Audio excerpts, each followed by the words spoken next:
I don't know everyone's mental health background here. Mine is maybe a little bit different.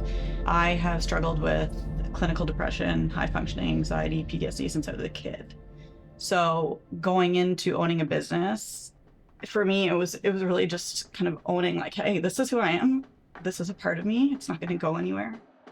Hi, I'm Peter Neal, and this is the Entrepreneurial Roundtable for Unsinkable, hosted here in Montreal by the BDC. I'm joined by an incredible group of entrepreneurs from across the country to discuss that meeting point between mental health and entrepreneurship.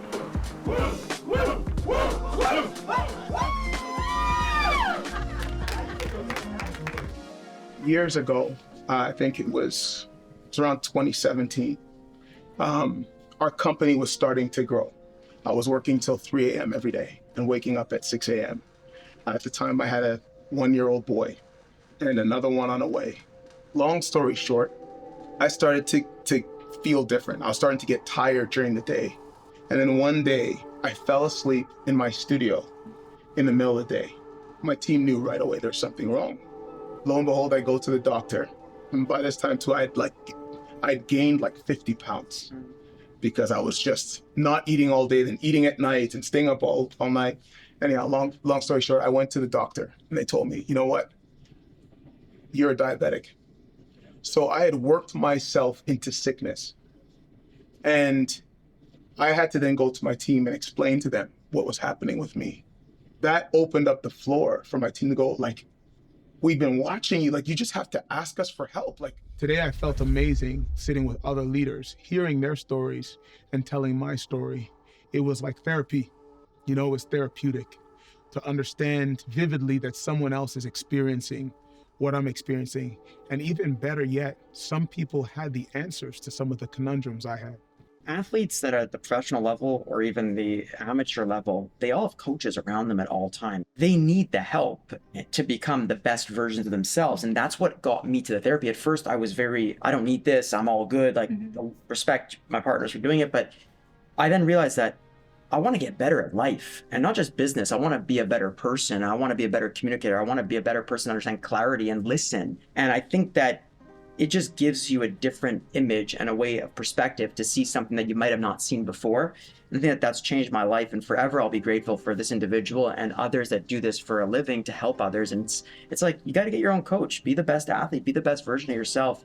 Why would you not want to do that? That's my big question. I used to tell myself that I had crippling anxiety and, severe rejection dysphoria, right? Like these things that you try to name and you call it out. And then, through talking to my therapist, who was just a connector to talking to another practitioner, it was, wait a minute, you might be ADHD. Maybe it's not, intense anxiety. It's a symptom of the ADHD. And then you're able to name these things and recognize them for what they are. ADHD has shaped my approach to just systems at work and how I approach entrepreneurship, in the sense that I've taken time to actually re-architect a lot of how I show up and how I work every day. For example, I used to be so hard on myself if I wouldn't show up at 9 o'clock, and get started right away. But who made the arbitrary rule that I have to be, right at the desk at 9 o'clock? It's my business. What's something you've had to unlearn about what it means to be a successful entrepreneur? Well, I didn't know what an entrepreneur was, so that's a gift. But once I started learning about it, I had already made something in my mind what it was. It was just do things on my own terms, create my own rules, make enough money to live. To me, it was that simple. Yeah. And then I went and complicate things by learning, and then did what you did for my first business. And I had 3 kids. My marriage was crumbling. It was like, oh my God, it's all happening now. So then I take all of that heavy glass shattering, all that stuff, and I sweep it up. I get myself together. I get a real job. And I'm like, oh, so this is kind of boring. Fast forward, I started working with entrepreneurs. It becomes beautiful again. Wow. Oh, I remember this. I remember this. And I take everything that I learned from the first failed business and then create what I created now. So I think I unlearned that no matter what size you get, you can still do things your own way. Yeah. You're always taught to fit in, and even when you start a business, everyone tells you go this way because everyone else does it, or we're in consumer, you and I, or we're all in consumer here. You should do it just because everyone else done that. That is the worst advice you could listen to in your life. I had to learn that we are each great for who we are as individuals, and that's what our superpower is. And ever since I learned that, it's changed my entire business. It's changed my entire personal life because we are our greatest assets. Not me trying to be you. You're going to crush that game of me. I can't be you. I can't be you. I can't be you. Can't be you. But what I could is be me.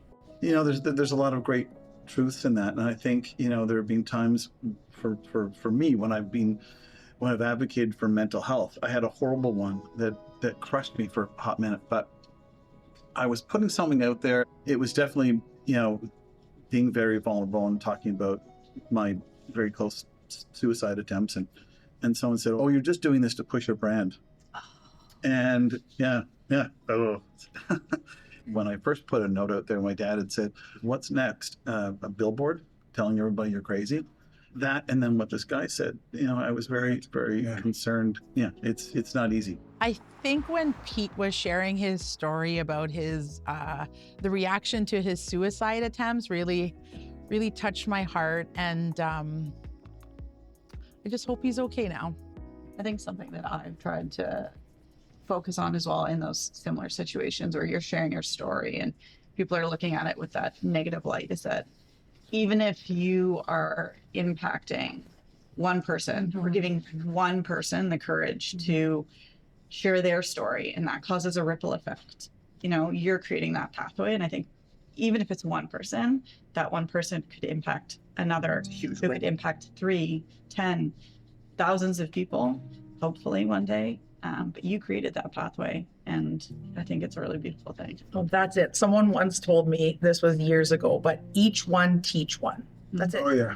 And it's been that was liberating for me, because now I'm not trying to serve anyone but one person. And since that, you let it go, we go back to just for funsies, because now I'm just talking to you two. Yeah. Just one-on-one, and then you're gonna do that. So I think that one person can also be ourselves too, and we forget that, right? If it's liberating for you, then that's also a beautiful thing. I have a ripple effect story about Jake. You don't even know the story, but I'm going to share with you. It's about you. Excited. Yeah. me too. This is not planned, by the way. Tea time. This is not planned. I just met Jake today, but obviously been following his journey for a while. And we just launched into Whole Foods. Teas launched into Whole Foods last winter. Congrats. Thank you. Yeah, Thank you so much. That was 2 years in the making. And my CPG friends know the hardest part isn't getting on the shelf, it's staying on the shelf, right? So I showed up to every location, and it just, horrible timing. It was a crazy snowstorm when I got there. So every Whole Foods was like empty. It was like tumbleweeds going through. And I'm standing on like the concrete in the refrigeration section, and I'm eating some midday snacks to get through it. Anyway, I get on the train and I'm eating my chocolate bar, and I take a picture of it and I tag Midday Squares. I'm like, survived my Whole Foods demos thanks to Midday Squares. And then, you know, it was terrible Wi-Fi in the train, and I get this like scratchy, weird video reply. I'm like, what brand is sending a video reply on Instagram? That's so weird, but cool. And it's Jake's face. And it's like, hey, Sheena, thanks so much for Jake Energy for shouting out Midday Squares. Like, your support from you, like, means the world and whatever. And I thought, oh my gosh, like, you just ripple effect. Like, you just like gave me a bit of confidence. This guy's like my, you know, my CPG hero. I felt like I honestly want to cry, and I know it sounds strange, but it was so inspirational because this is what we do. We don't just sell chocolate bars. We try to make some more impact than just selling a chocolate bar. And this was a live moment. It just kind of gave me that like jolt of like, oh my God, like what we get to do every day is a privilege, and it makes sense. And in that conversation, just overall was super genuine and vulnerable. If someone's building something right now and feels like they're the only one struggling, what would you like them to know? They're never alone. No one is ever alone in it. What you're going through is going to feel really hard and difficult, but I think it's important to grow through it. And I mean grow through it. Use the experience, feel it, never invalidate your feelings, but grow right through it. The thing that keeps me going during hard times is the fact that I know that they will pass. If it's passed before, it will pass again. In order to be empathetic to others, you actually have to start with yourself. So you going to a therapist is actually you giving yourself a break. You taking the time to understand what you're going through so that you can then serve from that space as well. So often we think that we have to do everything, but when you lead with empathy and you have, more of an open mind, you've got the ability to share. We can all be well. We can all be good together. I would love to thank all of you for being here, and on behalf of BDC and Unsinkable Stories, which are doing an incredible job. Thank you. Thank you.